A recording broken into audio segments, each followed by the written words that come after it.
There is a place in this country where you can buy a house for less than most people spend on a flat-screen television. Not a condemned building in a flood zone. Not a storage shed with delusions of grandeur. A real house on real land in a real town with a deed and a mailbox and a zip code that still shows up on maps. The Great Plains. 1,000 miles of grass and sky and wind and silence, so complete it starts to feel like a physical presence. And the homes?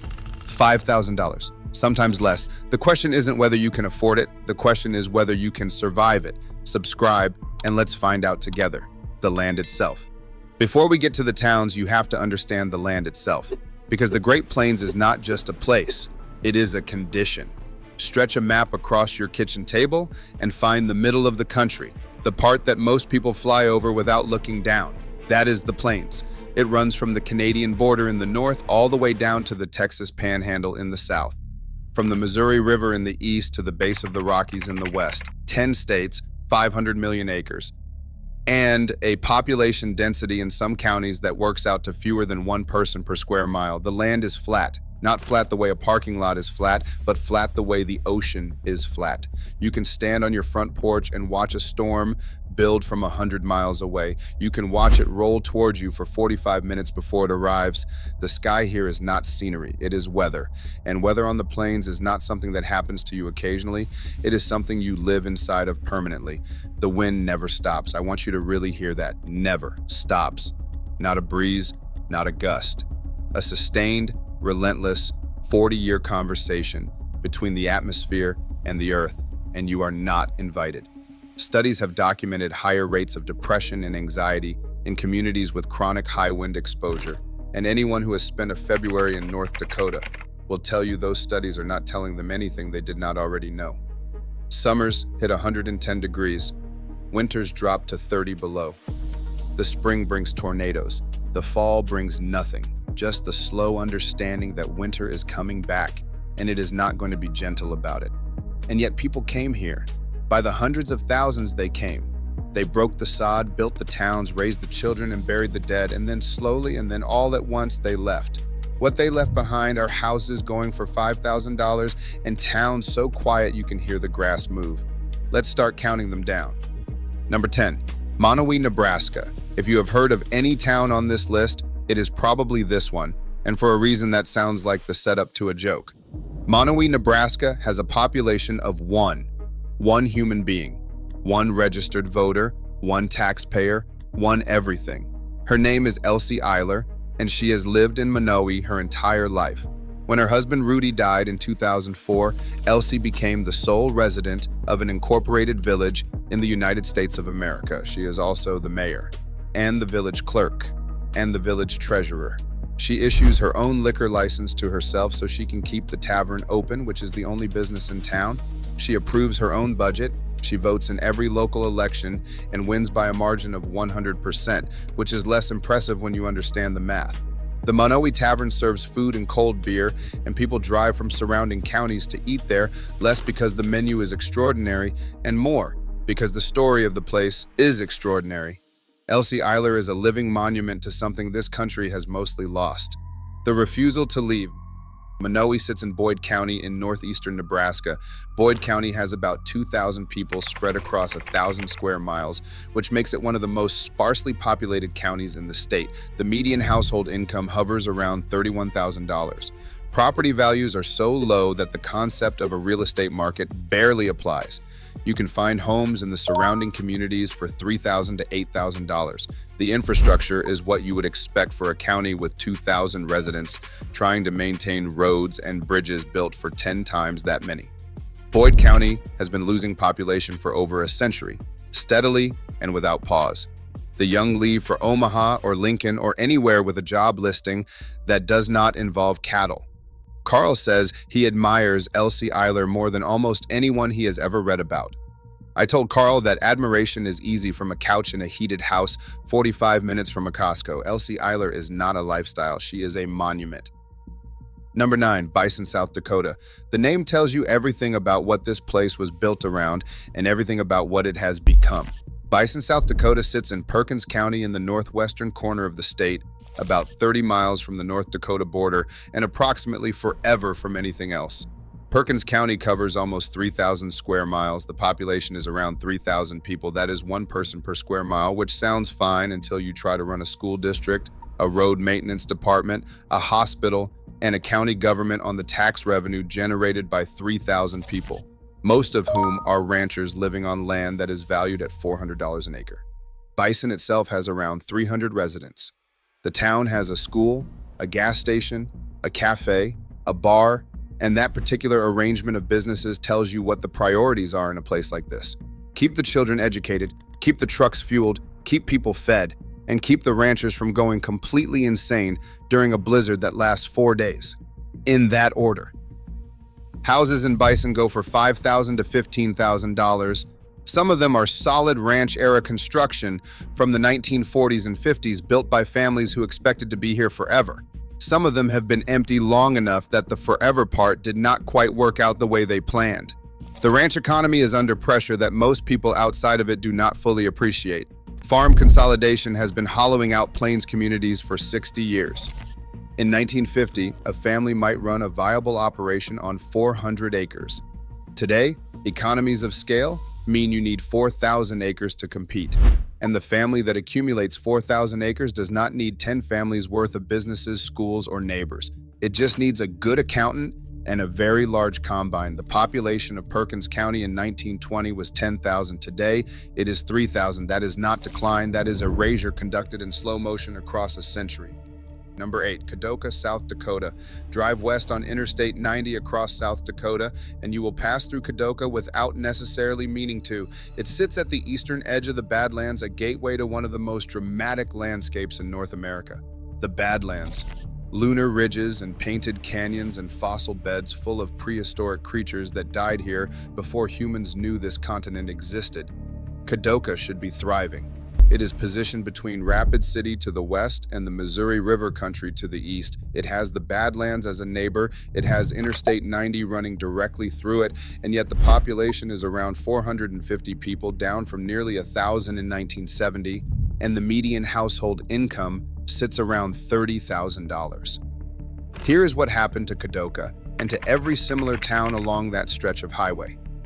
The interstate came through, which sounds like salvation but turned out to be a bypass.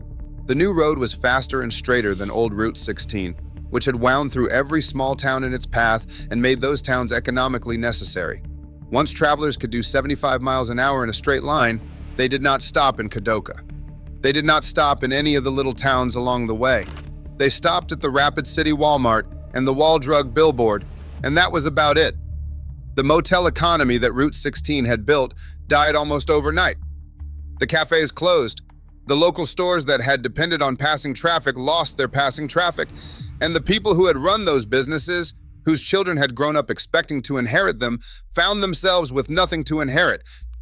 You can buy a house in Kadoka for $6,000 to $14,000. The Badlands are genuinely beautiful, and the tourist season brings some economic activity between May and September.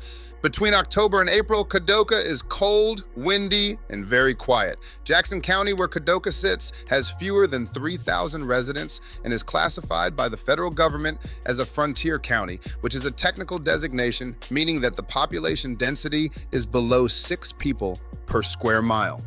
Frontier, in 2025, on the interstate. Number 7, Saco, Montana. In the early 1900s, the Great Northern Railway laid tracks across the High Line of Montana, and the railroad company did what railroad companies did in those days. It built towns every 7 miles because that was how far a farmer could haul a wagon of grain in a day and still make it back home before dark. Every 7 miles, a grain elevator, a general store, a post office, a church, and the beginning of a community. Saco was one of those towns. Valley County, Montana. The railroad brought homesteaders from across the country and from Europe, people who had been told by promotional pamphlets with suspiciously optimistic language that the High Line was a paradise of agricultural potential. What the pamphlets did not mention was the drought. The homestead era on the Montana High Line broke thousands of families. The rainfall that the pamphlets had promised materialized in good years and vanished in bad ones, and on the northern plains, the bad years come in clusters. The 1930s finished what the 1920s drought had started. Families who had broken their backs and spent their savings on land walked away from farms they could not make pay, and the towns those farms had supported began their long contraction. Saco today has around 200 people. Valley County has around 6,000 spread across 5,000 square miles, making it one of the largest and least populated counties in Montana. The median household income is around $42,000, which sounds reasonable until you factor in that the nearest city with a hospital and real commercial services is Glasgow, about 50 miles east, and that the winters on the High Line make the winters everywhere else look like a scheduling inconvenience. Properties in Saco can be found for $3,000 to $10,000. The surrounding land is cheap in the way that only truly marginal agricultural land can be cheap. Beautiful in a way that photographs cannot capture, and brutal in a way that photographs never show. I want to be clear about something. The people who stayed in Saco, and in every town like it, stayed because they love the land. Not abstractly, not poetically, actually love it, the way you love something that has cost you everything and given you back something that cannot be priced. That love is real, and it is not nothing. Number 6, Encino, New Mexico. Let me tell you about a town where the bar is the town, not the social center, not the gathering place. The bar is the physical and economic and spiritual entirety of Encino, New Mexico. And I mean that with a precision that should concern you. Encino sits in Torrance County on the eastern New Mexico high plains at an elevation of 6,000 feet. The population is somewhere between 20 and 30 people depending on who is counting and what time of year it is. The median household income for the area is difficult to calculate precisely because the sample size is so small that the Census Bureau essentially shrugs. Land here sells for prices that would not cover a month's rent in Albuquerque. 5 and 10 acre parcels go for $5,000 to $8,000. Larger ranch tracts of 50 or 100 acres can be found for $20,000 to $40,000. The terrain is high desert grassland, beautiful in the austere way that high desert always is, which is to say that it demands something from you before it gives anything back. The town once had a school, a gas station, a post office, and enough residents to justify the designation of a community. The school closed decades ago, the post office closed, the gas station is gone. What remains is the Encino bar, which opens when it opens and closes when the owner feels like closing, and a scattering of houses on a grid of streets that was laid out in optimistic anticipation of a growth that never arrived. If you buy property in Encino, your nearest grocery store is in Vaughn, about 20 miles north, which itself has a population under 500. Your nearest hospital is in either Estancia or Clovis, both of which require a commitment. Wind here is a constant companion, and the elevation means that the winters are colder than the latitude suggests, and the summers are drier than anything a person from the East Coast is prepared for. Chad says he wants to own a bar someday. I told him the Encino bar might be available and he might be the only customer. He did not think that was as funny as I did. Number 5, Leola, South Dakota. McPherson County, South Dakota has been losing people since 1910. Not since the Depression, not since the farm crisis of the 1980s, not since the consolidation wave of the 90s, since 1910. For over 100 years, McPherson County has been emptying, one family at a time, and Leola, the county seat, has been emptying with it. The population of Leola is around 350 people. McPherson County has fewer than 2,400 residents total, making it one of the least populated counties in a state full of least populated counties. The economy is agriculture, has always been agriculture, will always be agriculture until there are no more farms left to consolidate and no more families left to buy out. Here is the arithmetic of farm consolidation, and I want you to follow it because it explains everything. In 1950, a farm family needed 160 acres to make a reasonable living growing wheat and raising cattle. They bought their groceries in Leola, sent their children to school in Leola, went to church in Leola, and banked in Leola. 100 families meant 100 reasons for Leola to exist. Today, that same agricultural output requires one family and 4,000 acres and $100,000 worth of equipment that gets serviced in Aberdeen, not Leola. One family does not support a grocery store. One family does not fill a school. One family is not a town, it is a farm. And the difference between a farm and a town is everything. Houses in Leola sell for $4,000 to $12,000. The construction quality on the older homes is actually quite good, built by people who intended to stay. The problem is that intending to stay and being able to stay are not the same thing. And the infrastructure that those families built, the water system, the roads, the school, is now being maintained by a tax base that is a fraction of what it was when the infrastructure was new. Number 4, Thedford, Nebraska. Thomas County, Nebraska has the lowest population density of any county in the state, possibly of any county east of the Rockies. The census counted around 600 people in 2020, 600 people in 1,042 square miles. To put that in perspective, there are apartment buildings in Manhattan with higher population density than Thomas County, Nebraska, and the apartment buildings have better cell service. Thedford is the county seat. Population around 160. It has a school, a gas station, a bar, and a courthouse, which exists primarily as physical proof that Thomas County is a functioning unit of government and not simply a very large ranch with voting rights. The town sits in the Nebraska Sandhills, one of the most remarkable and least visited landscapes in North America, a stabilized sand dune system covering 19,000 square miles, the largest in the Western Hemisphere. The grass holds the dunes in place. The dunes hold the water in place. The water feeds the Ogallala Aquifer, which supplies a significant portion of the agricultural water for the entire central United States. The Sandhills are doing genuinely important ecological work, quietly, with no interest in recognition. Honestly, relatable. The ranching is world-class, the grass is deep, and the landscape is gorgeous in a way that makes you feel very small and very calm simultaneously, which is either wonderful or terrifying depending on your constitution. Houses run $5,000 to $15,000. The nearest city is 100 miles away on roads with no cell signal and nothing for company except cattle and wind. If you want to disappear, this is the place. Whether that is an advertisement or a warning depends entirely on what you are running from. Number 3, Marmarth, North Dakota. In the extreme southwestern corner of North Dakota, where the Little Missouri River cuts through badlands that look like they belong on another planet, there is a town called Marmarth, population around 130.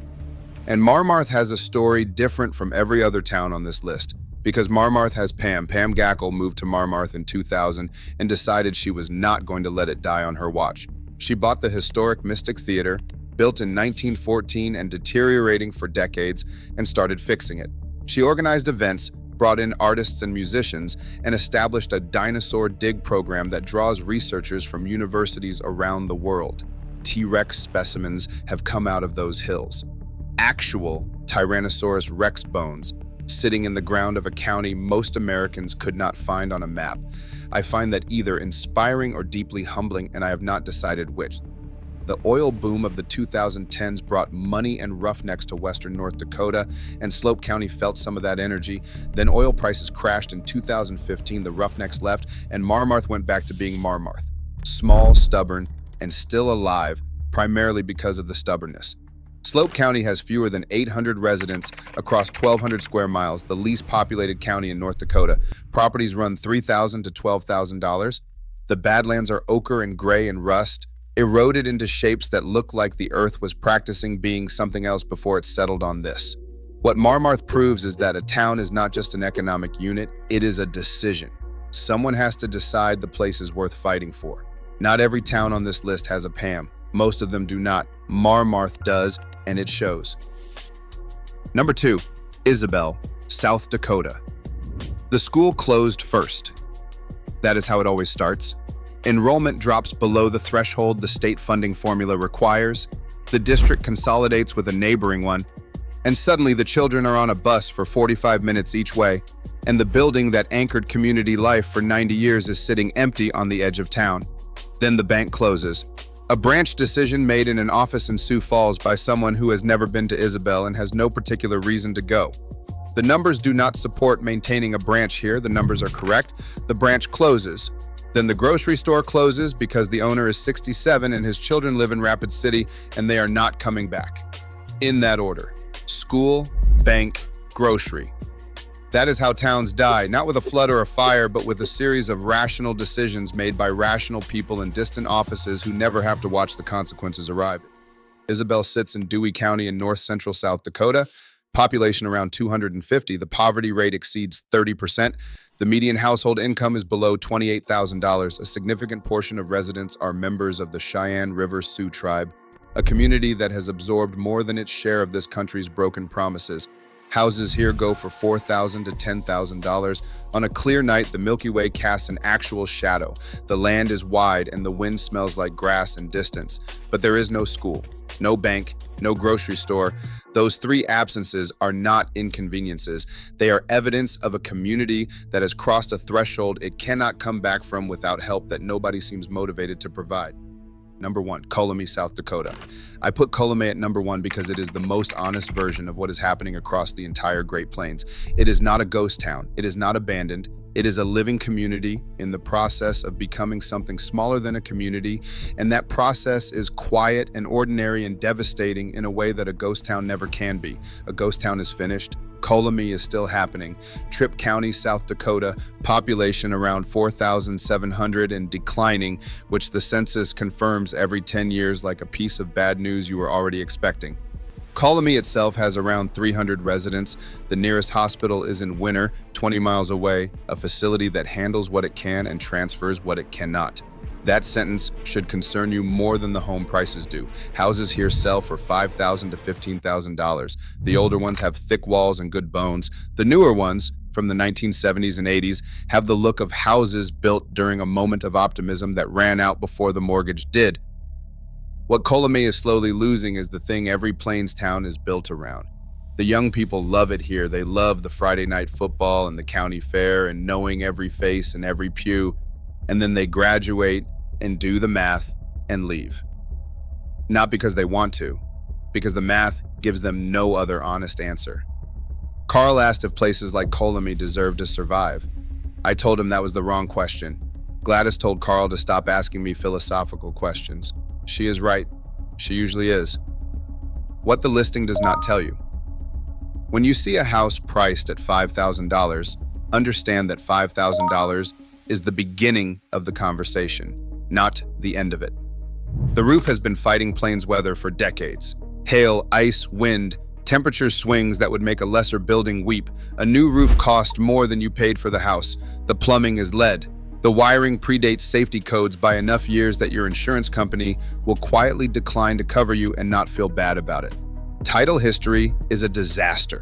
These homes passed from homesteader to estate to tax sale to private buyer and back again. And somewhere in that chain, the paperwork got lost.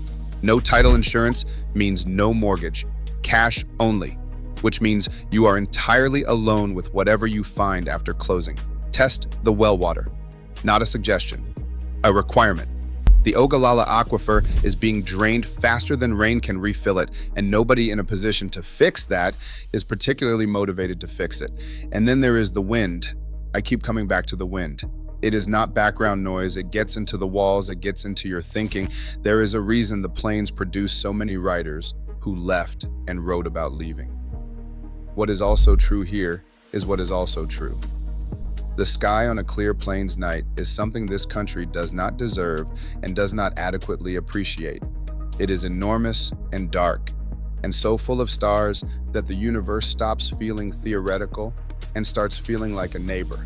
The grass smells like something ancient. The thunderstorms, when they come, are biblical in a way that reminds you that the word biblical was invented to describe exactly this kind of scale. The people who remain in these towns are, without exception, the most practical and resilient and generous people I have encountered in any of the research I have done for these videos. They will help you without being asked. They will fix what is broken before you know it is broken. They will feed you and include you and treat you with a kindness that has nothing to do with whether you deserve it and everything to do with who they are. The Great Plains is not dying because the land is bad or the people are weak.